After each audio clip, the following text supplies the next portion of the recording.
what do you do when you're waiting on parts for one toy?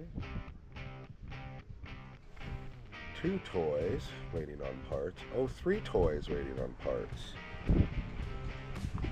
Wait. 4 toys waiting on parts. 5th toy in the hole. 6th toy. Oh wait, but we have parts for this toy. Let's play with this one. Anyway, welcome back, guys.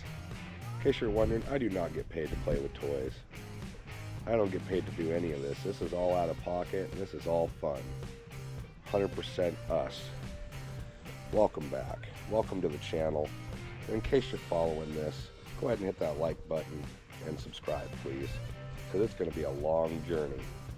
320,000 mile Jeep. She's been in service 6 years. Rode hard, put away wet, winter after winter, summer after summer, and we're finally getting around to doing some shit to her. Bumper did not come with the Jeep. Mine's on the wife's. This thing came with hers. But that's nothing cover the hole. But this is what we're taking out today, this whole front end. It's been leaking now for, probably a good 2 years. And having to go around the catch-all, basically, keep that from happening. It's not leaking now, it's almost dry.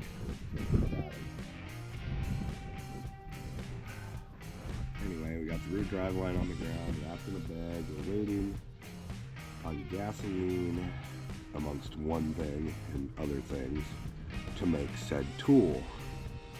I think I have an inch-pound wrench, but I don't know if it's the right one to test the end plate. I still have some research to do on Freeway, my first rear end, so I have an extra one on the shelf if I fuck it up. It has a lot less miles and no leaks. So I figured we'd start with, replace the seal and see if we could get that one to work a little longer.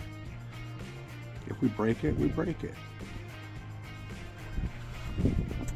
That's not our concern right now. What is our concern is all these dry rotted bushings and this leak. This hideous frickin' leak. Anyway, let the fun begin.